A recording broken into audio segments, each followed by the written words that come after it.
श्रोता बंधुओं, आप सबके सामने माँ इंद्री म्यूजिक चैनल के माध्यम से और बड़े भाई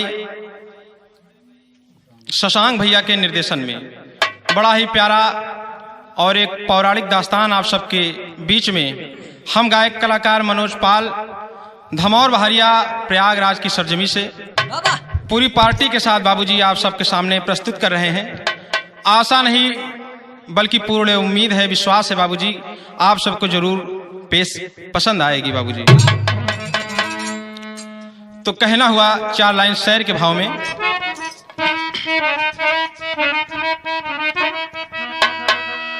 राम का नाम ही गर श्रवण हो गया तो अमंगल भी मंगल में जाते बदल।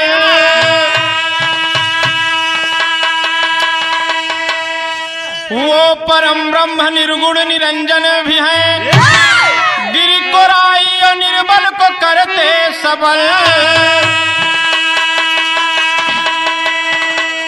कितनी पावन सुहावन अवध भूमि है, अमृत धारा लिए सरजू बहती जहां। तो जन्म कौशल्या के गोद में जगपति, हर निश दिवस हरि कृपा है बरसती वहां।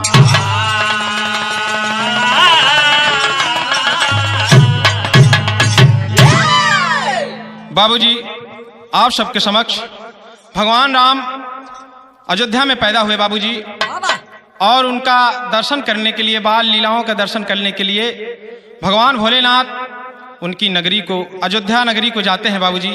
काग भुसुंडी को अपने साथ में लेकर ढोंग रचाते हैं। क्या किस तरीके से बाबूजी भोलेनाथ आप सबको इस गाने में मिलेगा, तो ध्यान दीजिएगा। और कहना है एक कव्वाले के भाव में गुरुजी।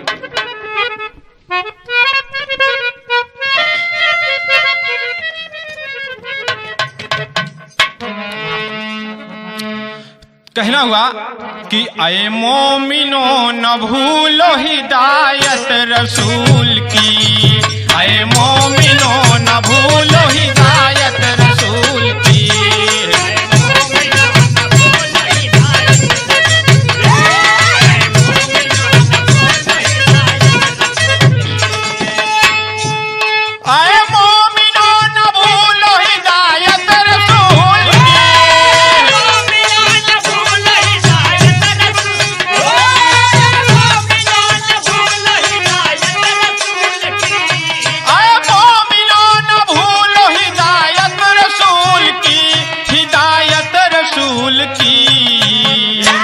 उम्मत पे हमेशा है इनायत रसूल की, उम्मत पे हमेशा है इनायत रसूल की।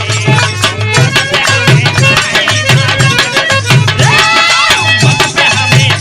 इनायत रसूल की।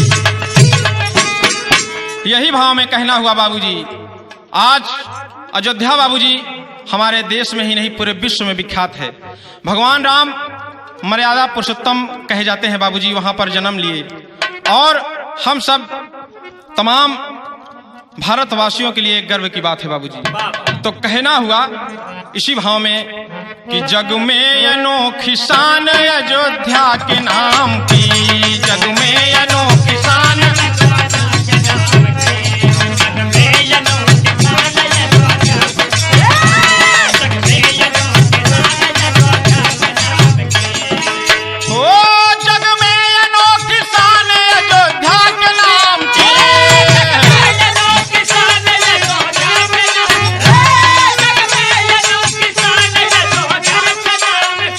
अयोध्या के नाम की है जन्मभूमि मेरे भगवान राम की, है जन्मभूमि मेरे भगवान।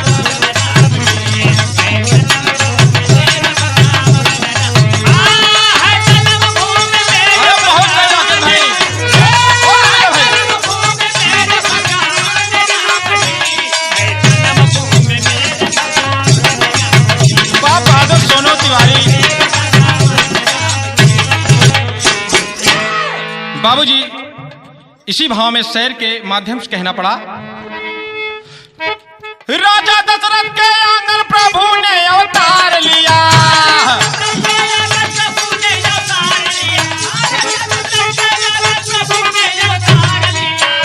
ओ प्राणों से भी ज्यादा माताओं ने है प्यार दिया। बालेपन में प्रभु लीना नहीं करते हैं, कभी वो गिरते कभी घुटनों के बल चलते हैं। एक दिन भोलेनाथ मन में यूं विचार किए, प्रभु के दर्शन करने जाऊंगा तैयार हुए। कागभूषुंडी को चेला बनाकर चलते हैं,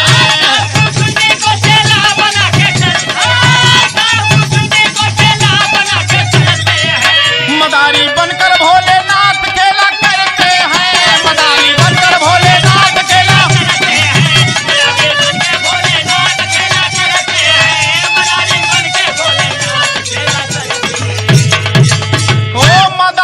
बनकर भोलेनाथ खेला करते हैं।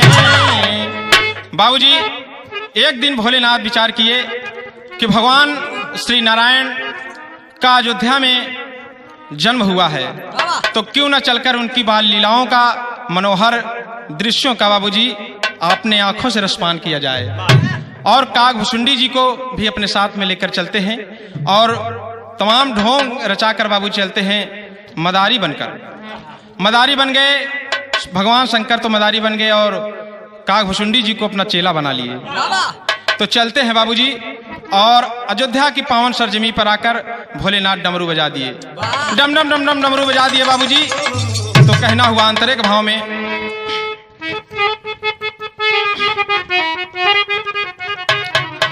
तो डमरू बजा बजा के भोलेनाथ नाचते, अरे भोलेनाथ नाचते। तो शोभा जब निराली है रब कुल के धाम की, शोभा जब निराली है रब कुल के धाम की।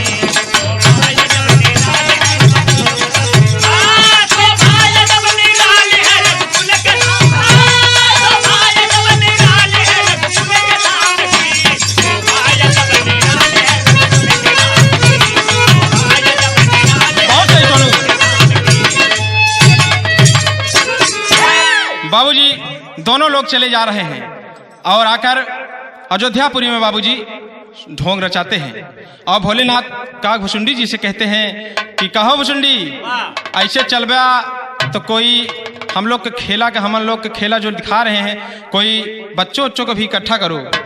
तो कागभूषुंडी जी बच्चों को इकट्ठा करने के लिए बाबूजी गाना गाने लगते हैं। और क्या गाना गाते हैं, अरे मेरे भोले बाबा को, यही गरबा गाए बाबूजी कि मेरे भोले बाबा को अनारी न समझो, मेरे भोले बाबा को अनारी न समझो, मेरे भोले बाबा को अनारी न समझो।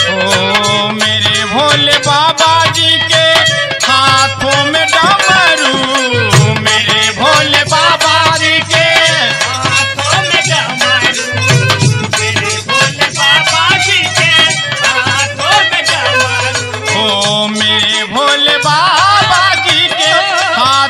डमरू, तो डमरू को देख करके न समझो, डमरू को देख करके मदारी न।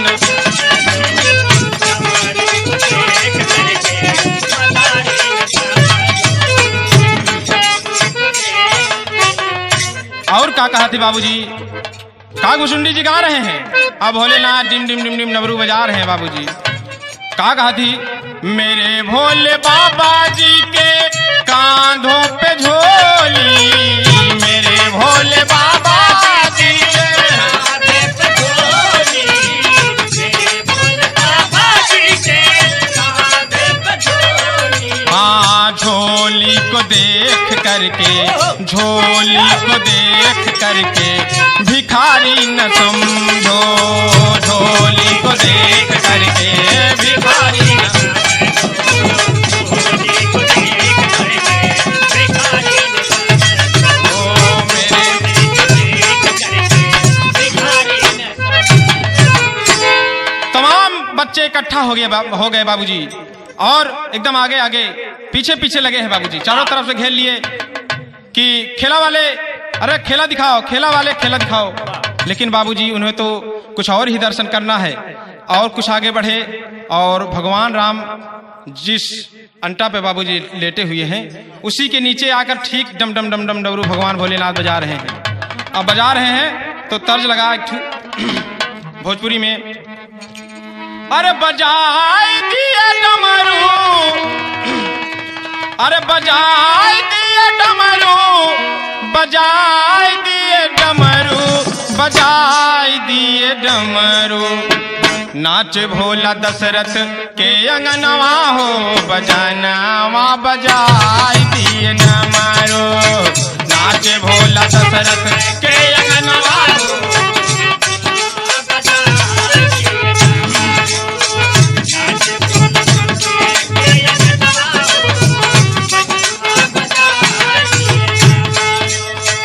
भोलेनाथ डमरू बजा रहे हैं बाबूजी, और अंटे पर बैठ के पलने में लेटे हैं जगत के पालनहार बाबूजी भगवान राम अपनी बाल लीला में। सब कुछ समझ रहे हैं कि भोलेनाथ बारे भोलेनाथ बहरहू, अरे हमरे दर्शन खातिर ना आए है। तो एक बात भोलेनाथ आप समझ लें कि हमार दर्शन आपके ऐसे सरले ना मिली। बाबूजी भगवान राम अपने मन में विचार करते हैं, तो कहना हुआ अंतरे के भाव में, ओ लेटे प्रभु पालना भीतर बूझे शिव की माया, लेटे प्रभु पालना भीतर बूझे शिव की माया,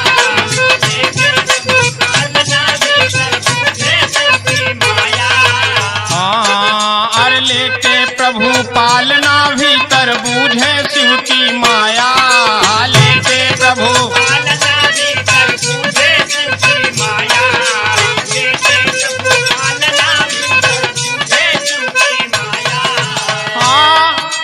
बाल रूप के दर्शन खातिर, ओ बाल रूप के दर्शन खातिर सारा ढोंग रचाया, आया हमरे द्वारे कृपा निधनवा हो, आया हमरे द्वारे कृपा निधनवा हो, बजानावा बजाई दिए डमरू, आया हमरे द्वारे कृपा निधनवा हो, बजानावा बजाई दिए डमरू, कृपा निधनवा बजाई दिए डमरू, आया हमरे द्वारे कृपा निधनवा हो, बजानावा बजाई दिए। भगवान प्रभु श्री रामचंद्र जी सोचते हैं कि भोलेनाथ, अरे ऐसे दर्शन हमार न पैबा, और आपके बड़ा मेहनत करे पड़ी। तो कहते हैं, अरे जाल बिछाया बहुत ही बढ़िया लेकिन हाथ न यौबे, जाल बिछाया बहुत ही बढ़िया, अरे मदारी बन गया बोले,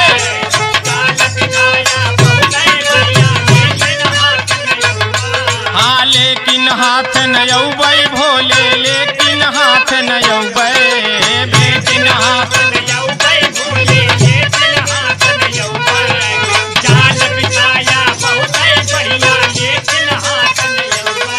अरे भोले आपके चरण में जब तक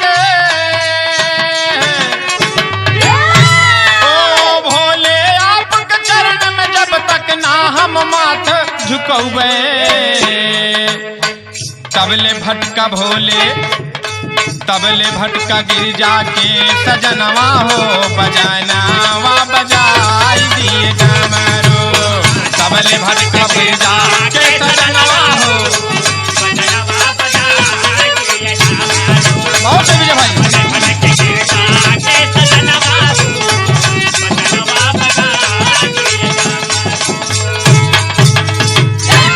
बोले कि भोलेनाथ जब तक आपके इन कमल चरणों में मैं अपना माथ न रख दूं, माथ न झुका दूं, तब तक आप मेरी दर्शन नहीं कर सकते हैं।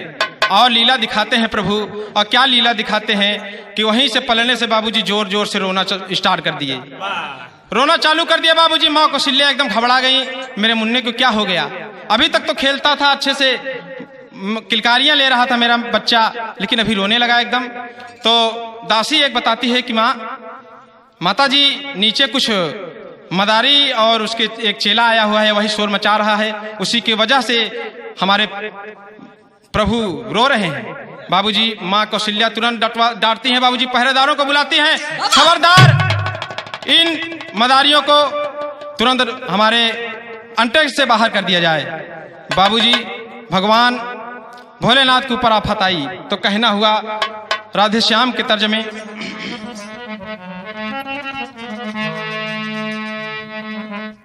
अरे चौकी पड़े पल नाम प्रभु, चौकी पड़े पल नाम प्रभु, प्रहरी प्रतिशोध के धावन लागे। चौकी पड़े पल नाम प्रभु, प्रहरी प्रतिशोध को धावन लागे। चौकी पड़े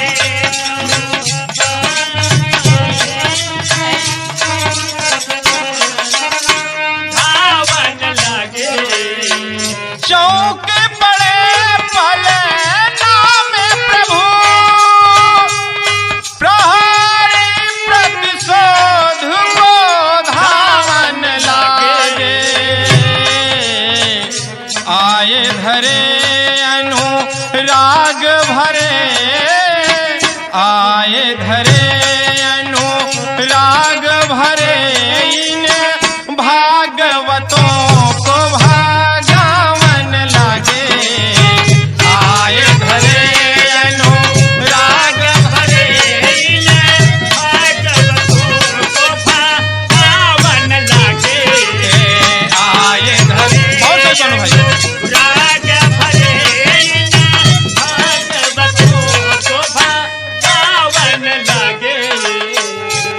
पहरेदार आकर बाबूजी भोलेनाथ और काघुसुंडी जी को, जो कि मदारी के रूप में बने हैं दोनों लोग, तुरंत हटा दिए वहां से बाबूजी, और फटकार दिया कि दोबारा अगर दिख गए यहाँ महल के बाहर तो हाथ गोड़ तोड़ दिया जाएगा। जाके वहीं नगर के बाहर खेला दिखाओ अपना। भगवान अच्छे खासा सो रहे थे, उनको जगा दिया आकर। बदतमीजों, बाबूजी भोलेनाथ तमाम कितनी भली बुरी बाबूजी बातें सुनते हैं अपने आराध्य देव के एक झलक पाने के लिए। बाबूजी यही होती है भक्ति। भक्ति में बाबूजी क्या क्या भक्त सहते हैं, तो कहना पड़ा बाबूजी। और भोलेनाथ सरजू के किनारे जाकर बाबूजी रात में विश्राम करते हैं। रात में विश्राम किए, काघुसुंडी जी बोले भोलेनाथ चला आवा लौट चली, नहीं तो हमका लागत भाई यहाँ दरे हाथ गोड़ सही सलामत न बची भोलेनाथ। और दोबारा गए तो फिर कहीं ना लाठी डंडा पड़े और हमारा हाथ गोड़ और आपके हाथ गोड़ भूसा हो जाए भोलेनाथ। तो भोलेनाथ बोले नहीं, ऐसी बात नहीं है, मेरी बात सुनो, और अब की बार हम लोग चलेंगे तो वहां अपना रूप दूसरा बनाकर चलेंगे।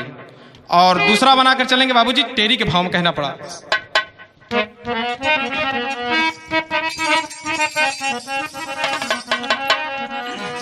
अरे लटकाए कांधे झोला चल दिए, अरे लटकाए कांधे झोला चल दिए, तो ज्योतिषी बने राम के दर्शन खातिर भोला। लटकाए कांधे झोला चल दिए,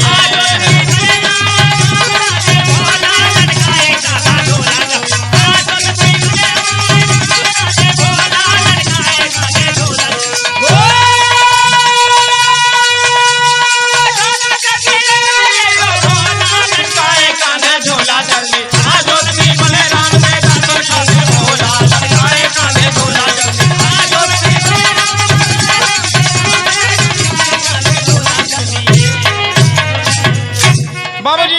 भोलेनाथ ज्योतिषी बने हैं। तमाम त्रिकालदर्शी दुनिया के मालिक त्रिदेव कहलाते हैं भोलेनाथ, आज ज्योतिषी बन गए हैं और लोगों का हाथ देखने चल पड़े हैं बाबूजी। भगवान के दर्शन करने के लिए क्या क्या उपाय करते हैं भोलेनाथ, आपको इस गाने में मिलेगा बाबूजी। तो झूमर के भाव में कहना पड़ा, गौरा के पति की भी क्या जुगती, अब दूजा रूप बनाते हैं, सथवा में काग भुसुंडी जी अपने मन में मुस्काते हैं, आए फिर से प्रभु की बखरी, बड़ी जोर से अलख जगाते हैं, ज्योतिषी बने हैं बड़े करकार, ज्योतिषी बने हैं बड़े कर सब भूत भविष्य बताते हैं।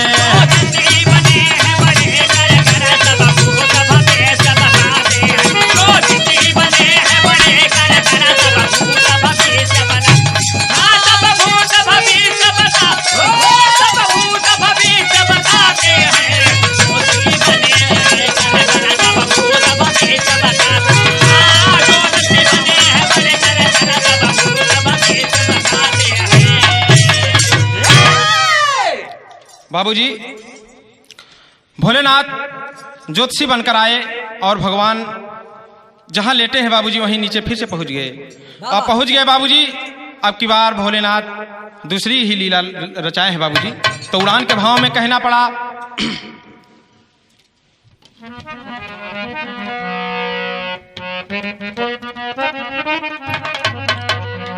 अरे देखने लगे हाथ भोला जी और भूत भविष्य बताएं, देखने लगे हाथ भोला जी भूत भविष्य बताएं, अरे चमत्कार हो गया है लोग, अरे अंगुली दातन में दबाए हो, अरे लटकाए कांधे झोला चल दिए, हाँ लटकाए कांधे झोला चल दिए, अरे फैल गई खबर जमा हो गया है सारा टोला, लटकाए कांधे झोला चल दिए।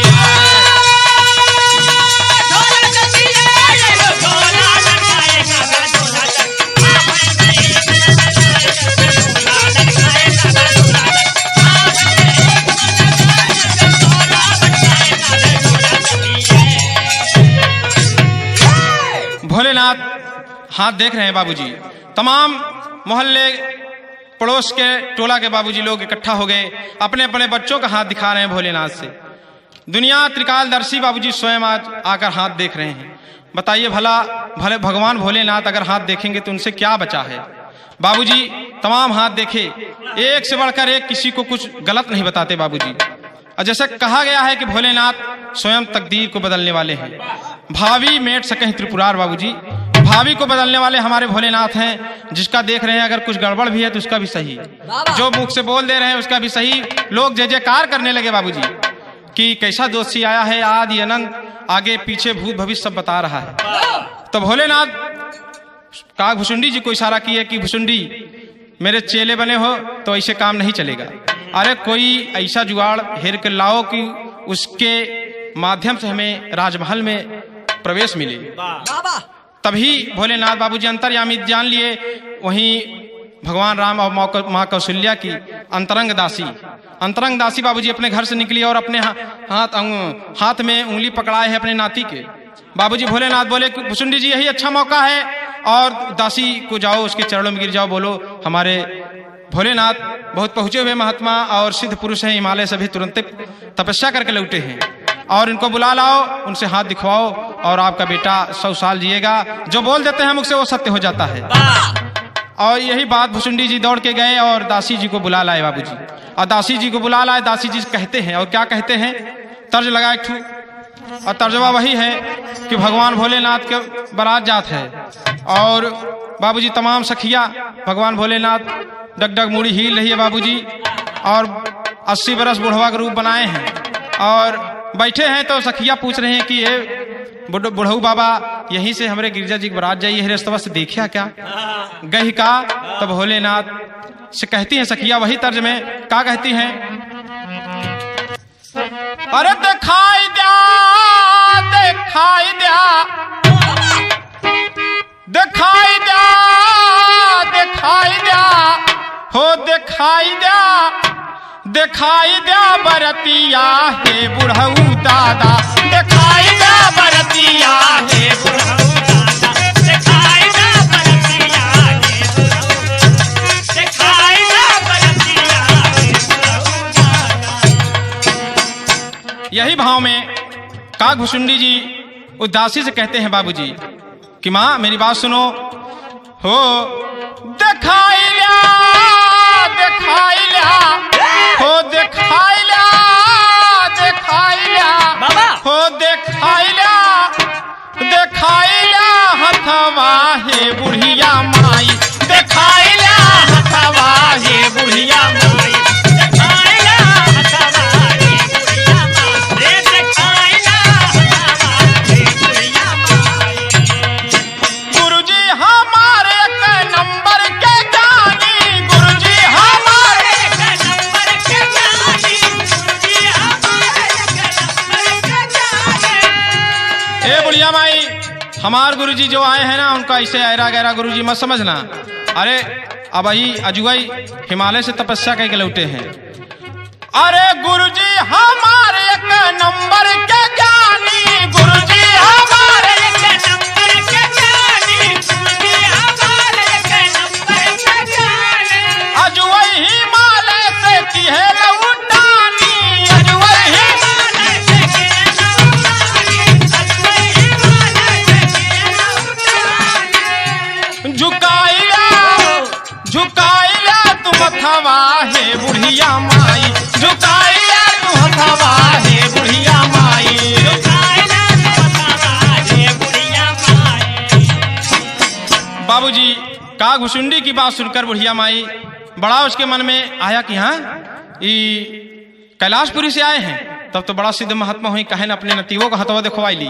बाबूजी नाती के लेकर पहुंची, अब भगवान भोलेनाथ तुरंत देखने लगे और कहा कहा थी, अरे हथवा देखने लगे, हथवा देखने लगे भोले भंडारी, हथवा देखने लगे भोले भंडारी, हथवा देखने लगे भोले भंडारी। अरे 100 साल जीवन बतावें त्रिपुरारी, 100 साल जीवन बतावें त्रिपुरारी, 100 साल जीवन बतावें त्रिपुरारी। अरे खई है दूध भतवा हे बुढ़िया माई, ओ खई है दूध भतवा हे बुढ़िया माई,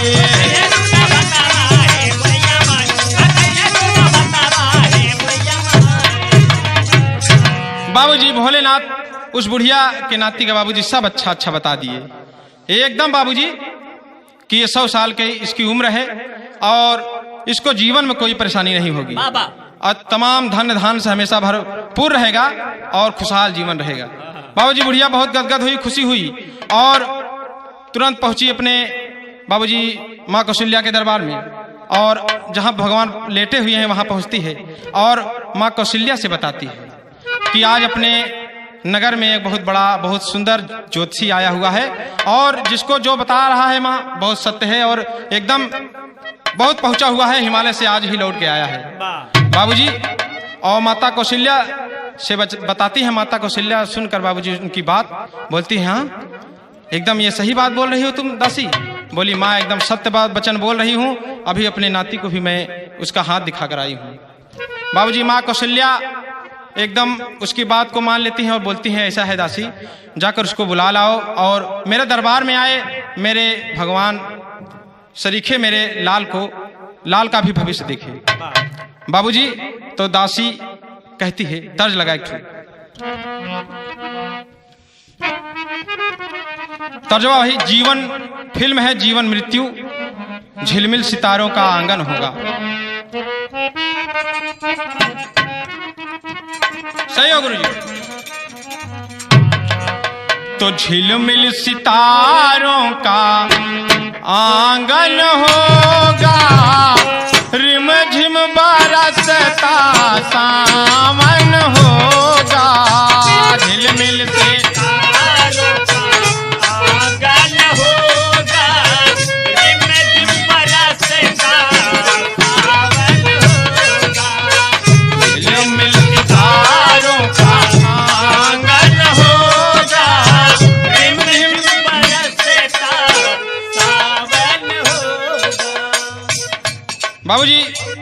दासी यही भाव में कहती है माँ कौशल्या से कि माँ आप जब देखोगी तो आपको भी बड़ा अद्भुत दर्शन उनको जो मिलेगा तो आपका दिल धन्य हो जाएगा, ऐसा लगता है साक्षात भगवान ही आए हों। कहती है कि चरणों में तन मन अर्पण होगा, बाबा जी का मैया जब दर्शन होगा। चरणों में तन मन अर्पण होगा, बाबा जी का मैया जब दर्शन होगा।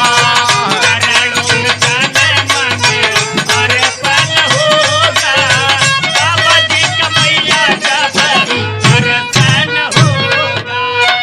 कहती अंतरम बाबू जी हो, हाँ सही। ओ हस्तरेखा देखे लाए सथवा में चेला, अवध नगरिया में लागल बमेला। अवध नगरिया में लागल बमेला, अवध नगरिया में लागल बमेला। ओ हस्तरेखा देखे लाए सथवा में चेला, अवध नगरिया में लागल बमेला। दिव्य ज्योति का दिल में समर्पण होगा, बाबा जी का मैया जब दर्शन होगा। का दिल में समर्पण होगा, बाबा जी का मैया जब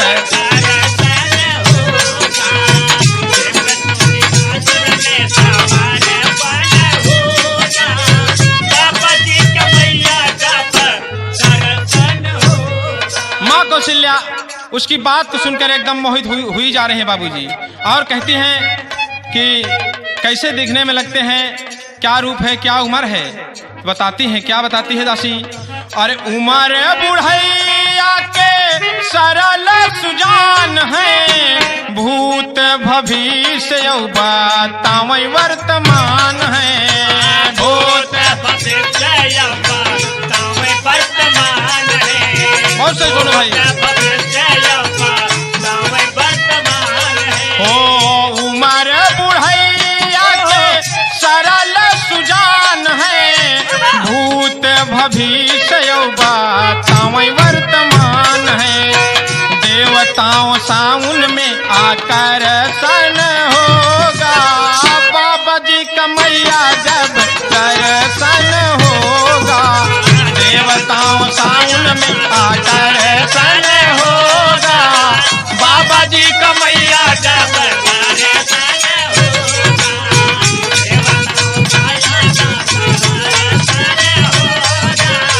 बाबा जी का मैया जब दर्शन होगा। ये बात सुनकर बाबूजी माँ कौशल्या दासी को भेजती हैं कि जाओ उसको बुला कर लाओ, उस ज्योतिषी को बुला कर लाओ, अपने बेटे राम का हाथ उससे दिखवाऊंगी मैं बाबूजी। और कहती हैं उड़ान के भाव में,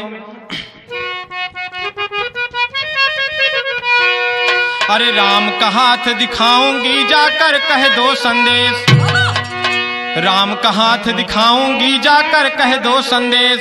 अरे राजमहल में लेकर आओ यह मेरा आदेश हो, अरे लटकाए कांधे झोला चल दिए, तो सुन के शिव शंकर के मस्त हो गवा चोला, लटकाए कांधे झोला चल दिए।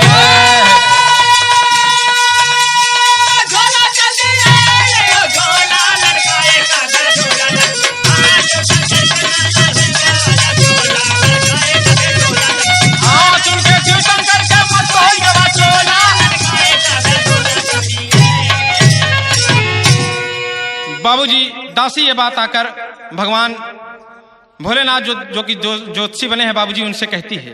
और ये बात सुनकर भोलेनाथ एकदम मगन हो गए, यही तो चाहते ही थे भोलेनाथ, इतनी लीला इतना बाबूजी कष्ट उठाए इसी बात के लिए कि भगवान अपने आराध्य देव का दर्शन जाकर करूंगा बाल रूप का बाबूजी। और चलते हैं दोनों लोग, झोली अपना झोली झंडा उठा लिए, और जो तमाम लोग लाइन में लगे हैं उनको कहते हैं बैठो बैठो, आ रहे हैं। अबे भाई हम राजमहल के काम से जा रहे हैं, आ रहे हैं, आप सबका हाथ देखेंगे।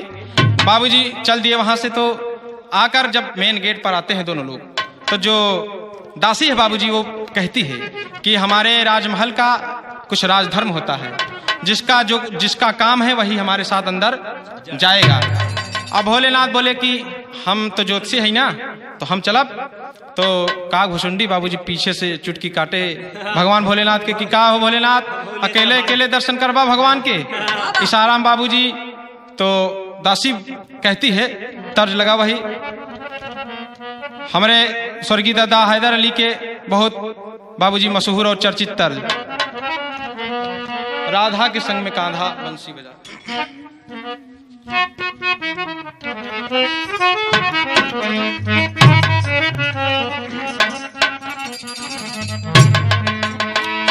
कहना हुआ बाबूजी, अरे राधा के संग में कांधा, अरे राधा के संग में कांधा बंसी बजा रहा है, राधा के संग में कांधा बंसी बजा रहा, राधा के संग में कांधा बंसी बजा रहा, राधा के संग में कान्हा बंसी बजा रहा है, राधा के संग में कान्हा बंसी बजा रहा है, राधा के संग में कान्हा बंसी बजा रहा है। बंसी बजा बजा के, बंसी बजा बजा के सबको नचा रहा है, बंसी बजा बजा के सबको नचा रहा है।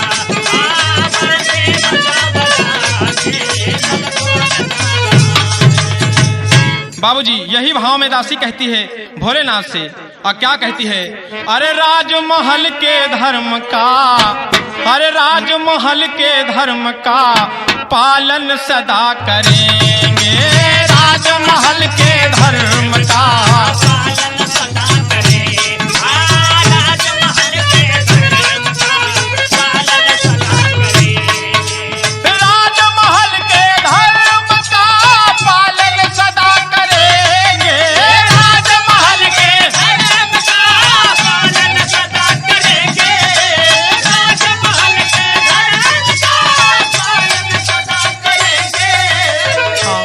हो जिसका ही काम उसको ही, हो जिसका है काम उसको ही संग में ले चलेंगे, जिसका है काम उसको ही संग में ले चले, जिसका है काम उसको ही संग में ले चले।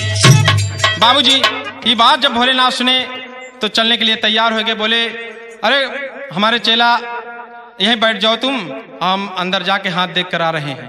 बाबूजी काग भुसुंडी जी इशारा किए कि भोलेनाथ पूरी पोल खोल दे भाई, और बहुत बहुत डंडा पड़ी, अब बहुत, अब हाथ गोड़ टूट जाइए एकदम।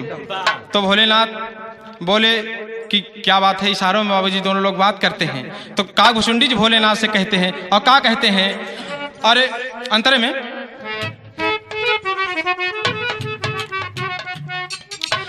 अरे खोलूंगा भेद सारा जो मुझको नाले चलेंगे, खोलूंगा भेद सारा जो मुझको नाले चलेंगे, खोलूंगा भेद सारा जो मुझको नाले चलेंगे, खोलूंगा भेद सारा जो मुझको नाले चलेंगे।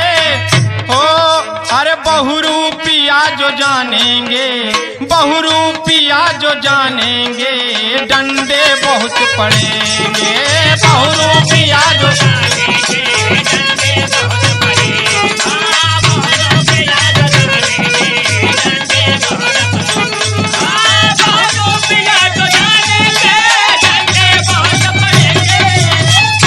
सोनू तिवारी और प्रयागराज ये हो माइंडी लेडी का कमाल बाबूजी।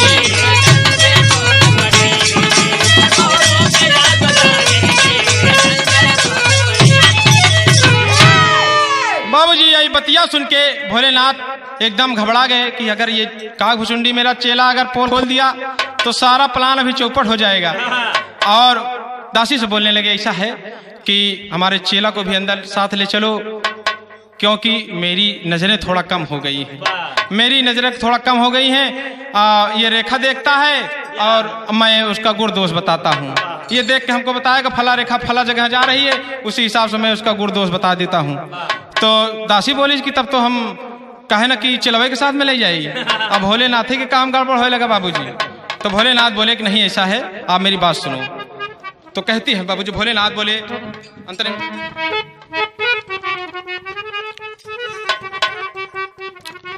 अरे नजरे मेरी हुई कम चेला ही रेखा देखे, नजरे मेरी हुई कम चेला ही रेखा देखे, नजरे हुई मेरी कम चेला ही रेखा देखे। दासी ने बोला रहने दो, दासी ने बोला रहने दो, चेला ही ले चलेंगे। दासी ने बोला रहने दो, चेला ही ले चलेंगे। हाँ दासी ने बोला रहने दो, चेला ही ले चलेंगे। बाबूजी भोलेनाथ दासी को तमाम तरीके से समझाते हैं कि मेरी दासी आप मेरी बात सुनो, मैं मेरा चेला रेखा देखता है और मैं उसका गुरदोष बताता हूँ, दोनों लोग के बिना गए वहाँ पर काम नहीं बन सकता। तो बाबूजी ये बात जानकर दासी दोनों लोग को अंदर प्रवेश कराती है। बाबूजी आप प्रवेश कराती है तो भोलेनाथ अपने चेले के साथ जब पहुंचते हैं तो राजमहल का धर्म बाबूजी देखिए, माँ कौशल्या कितनी उदार हैं। एक बाहर से आए हुए ज्योतिषी और उसके चेले को बाबूजी बैठाकर अपने आसन पर और उसका पांव धुलती हैं। कठौते से परात में आया पानी, बाबूजी पांव धुले, हाथ धुले, बाबूजी जल जल पान कराया।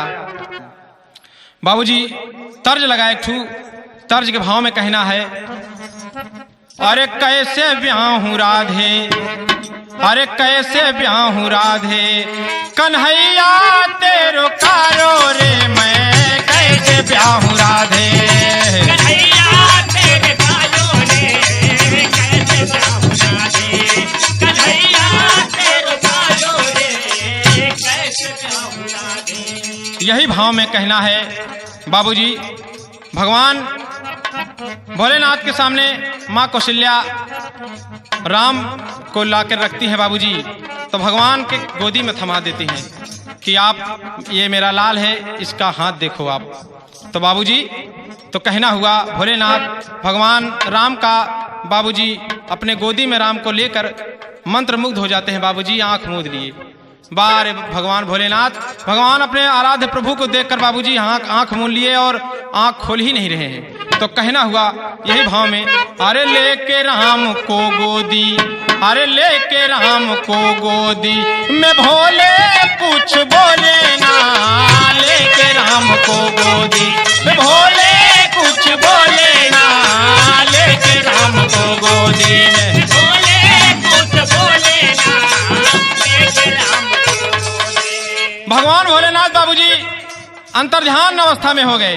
और इधर कागभुसुंडी जी का क्या हाल है अंतरे में, अरे कागभुसुंडी मुखड़ा निहारे, कागभुसुंडी मुखड़ा निहारे, कागभुसुंडी मुखड़ा निहारे। ओ भेद दिल का अपने खोले ना, ओ भेद दिल का अपने खोले ना, लेके राम को गोदी में भोले कुछ बोले ना, लेके राम को भोले कुछ बोले ना, लेके राम को बोले। बाबूजी दोनों लोग के एकदम अवस्था हो गई। एक ठो बाबूजी तो आंख मूंद लिए, भगवान भोलेनाथ और कागभुसुंडी जी की जगह कहे कि आप रेखा बताइए, रेखा देखिए तो आपके गुरुजी उसका गुण दोष बताएंगे।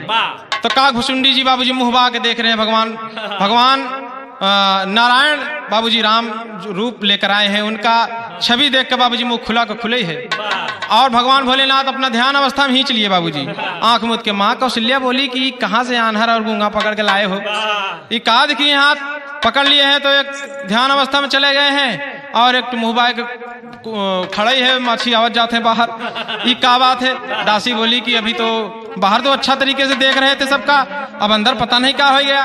तो भगवान राम बोले बाबूजी मन ही मन भगवान भोलेनाथ से कहते हैं कि भोलेनाथ ये आपके कैलाशपुरी नहीं है कि आप ध्यान अवस्था लगा लिए हैं, ये हमारा अयोध्यापुरी है। अरे हमार माँ आपके आप शब्द कुछ बोल रही हैं, आपके आन्हर बना रहे हैं, प्रभु अपनी लीला दिखाइए। तो उड़ान के भाव में कहना पड़ा,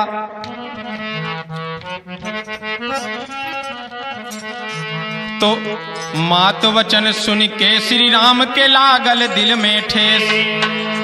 अरे नहीं है ये कैलाशपुरी, अरे बतिया के सुना महेश हो, अरे लटकाए कांधे झोला चल दिए। अर्थ आया दर्शन खातिर अपने अखिया खोला, लटकाए कांधे झोला चल दिए।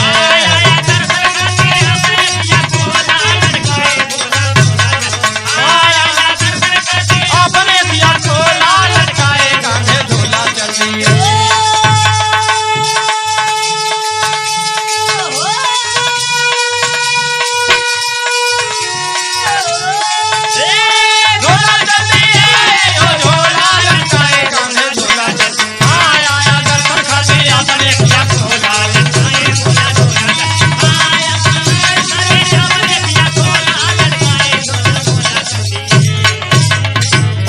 बाबूजी भोलेनाथ ये बात सुनकर मन ही मन बाबूजी भगवान राम की ये बात सुनकर समाधि अवस्था को तोड़े बाबूजी और देखने लगे। काघुसुंडी जी भी बाबूजी बराबर रेखाएं देख रहे हैं, भगवान की रेखा देख रहे हैं, और जैसे भी रेखाएं हैं और बता रहे हैं, तो भगवान भोलेनाथ उसका गुण दोष बता रहे हैं बाबूजी। तो कहते हैं, आल्हा के भाव लगा, कहना हुआ बाबूजी आल्हे के भाव में, अरे भोलेनाथ देखई लागे राम जी के हथवाए भैया। भोलेनाथ देखई लागे राम जी के हथवाए भैया। भोलेनाथ देखई लागे राम जी के हथवाए भैया। जे के त्रिकाल दर्शी जाने संसार,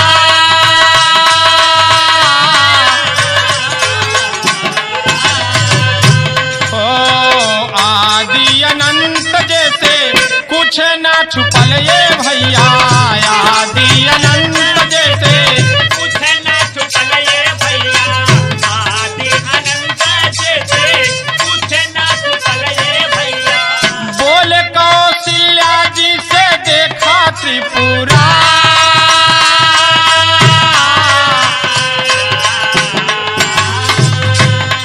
अरे चार भुजा रहले जब राम के जन्मवा भइले। चार भुजा रहले जब राम के जन्मवा भइले। चार भुजा रहले जब राम के जन्मवा भइले। अरे शंख चक्र गदा पद्म गरुड़ पे सवार।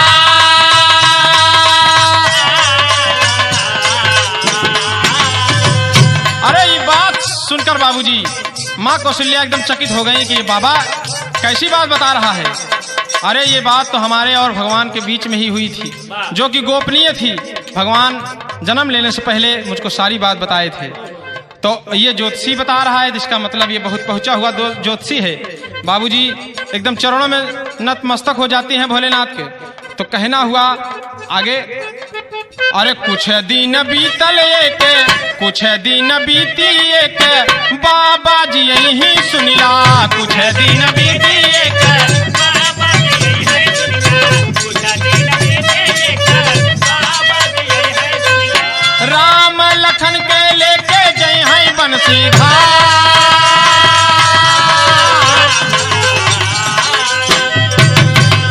भगवान भोलेनाथ बोले कि माँ कुछ दिन के बाद एक बाबा जी आएंगे और आपके भगवान स्वरूपी जो छवि इतनी प्यारी है, राम और लक्ष्मण जी को वन में लेके चले जाएंगे।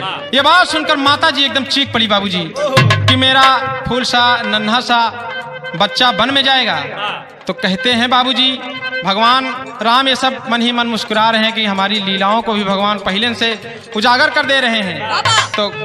तो कहना हुआ कौशल्या क्या बोलती है बाबूजी, अरे कौशल्या बोली हम जाई नाही देवई सुनिला। कौशल्या बोली हम जाई नाही देवई सुनिला। कौशल्या बोली हम जाई नाही देवई सुनिला। अरे बाबा बनई है बाबा बेटा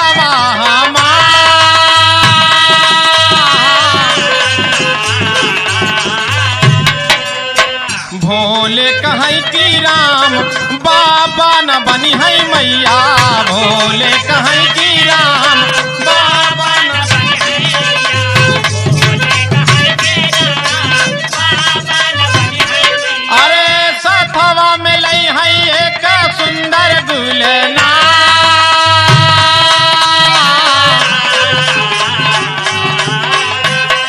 अरे बतिया सुनाता माई ले वही बलैया भैया, बतिया सुनाता माई ले वही बलैया भैया, बतिया सुनाता माई ले वही बलैया भैया। अरे काल है लाई जाई बाबा है तैया,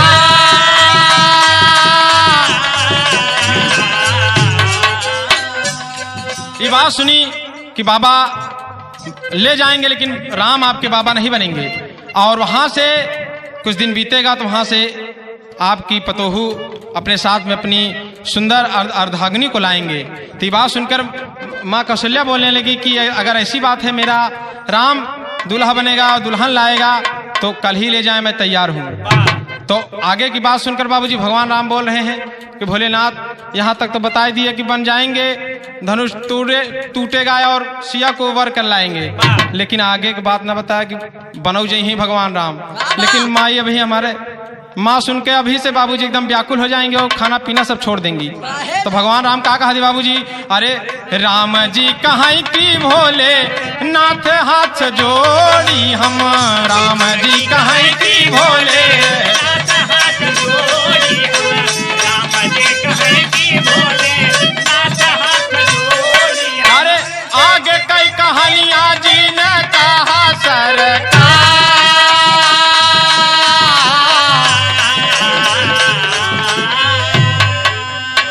बन के गमाना सुन के माता जी रोई हई हो, बन के गमाना सुन के माता जी रोई है हो, बन के गमाना सुन के माता जी रोई है हो। अरे खाना पानी छूटी जाई पिटी हई का पा,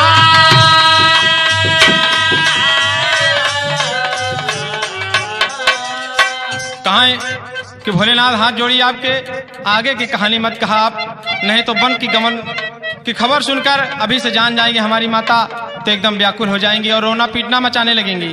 तो कहते हैं बाबूजी, अरे भोलेनाथ इतने पर रुक गई ले भाई, अरे भोलेनाथ इतने पर रुक गई ले भाई, माई कौशल्या करें जय जयकार, माई कौशल्या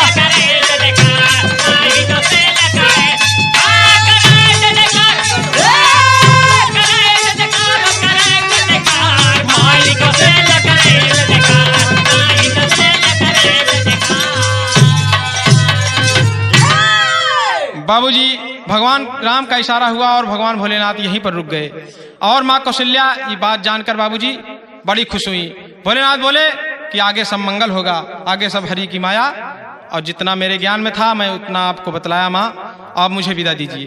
भगवान राम का बाबूजी दर्शन हो गया, भोलेनाथ का काम सफल हो गया और भोलेनाथ अयोध्या से चलते हैं। बाबूजी अयोध्या से आकर भगवान कैलाशपुरी में विराजते हैं और माँ गिरजा जी ये बात बताते हैं कि आ तो भोलेनाथ मैं मदारी बनकर ज्योतिषी बनकर तमाम रूप बदलते हुए भगवान राम का दर्शन करके आया हूँ। तो कहने लगे बाबूजी, अंतिम भाव पंधारी दादा के भाव में कहना पड़ा।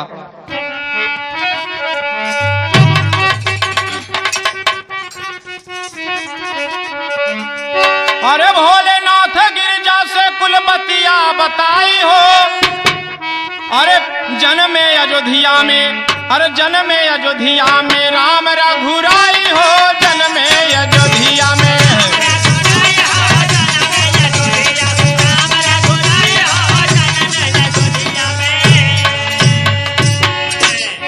बोले कि भगवान राम का अवतार हो गया है अयोध्या में, और हम का घुसुंडी जी भेष बदल कर गए और दर्शन कर कर आए।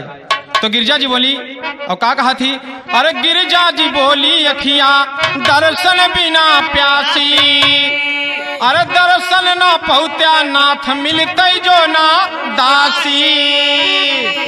ए भोलेनाथ हमारी बात सुनिए आप, अरे वो जो दासी ना मिली होती तो आपको दर्शन नहीं करने का अवसर मिलता, और और उदासी कौन थी आप जानते हैं? अरे दासी हमहिन न रहे, हमहिन गए रहे भोलेनाथ, आपके साथ हमहू के आपके आराध्य भगवान श्री राम के दर्शन करना था और हम दासी का रूप बना के गए और आपका काम सफल हुआ।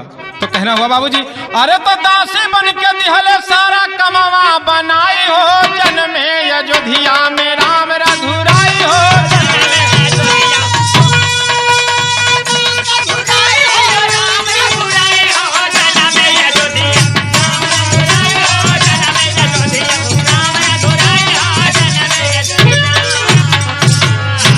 भगवान भोलेनाथ भी चकित हो गए कि बाहर गिरजा बाह, अरे हम तो भेज बदल के गवई भय, हम लोग सोच रहे थे कि हम ही लोग बड़े भाग्यशाली हैं, लेकिन आप तो हमहू से आगे निकल गए गिरजा, बाहर मोरी गिरजा।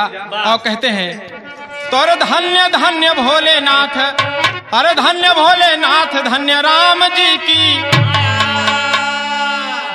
अरे धन्य भोलेनाथ धन्य राम कई कहानी, अरे हिंद कई धरतिया पे अइले सुख दानी, अरे गोपाल मनोज दिहल गीतिया सुनाई हो, जन्मे अयोध्या में राम रघुराई हो।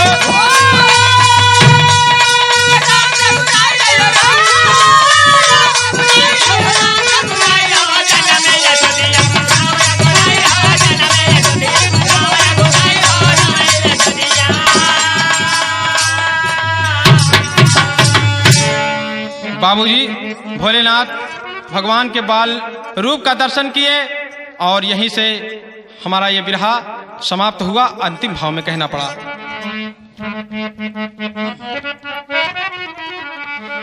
अरे खेल अनोखा किए हैं भोले राम का दर्शन पाए,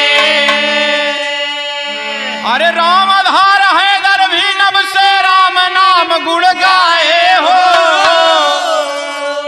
लटकाए कांधे झोला चल दिए, अरे लटकाए कांधे झोला चल दिए, अरे शिव बाबू मधुकर सिया राम नाम रस घोला, लटकाए कांधे झोला चल दिए।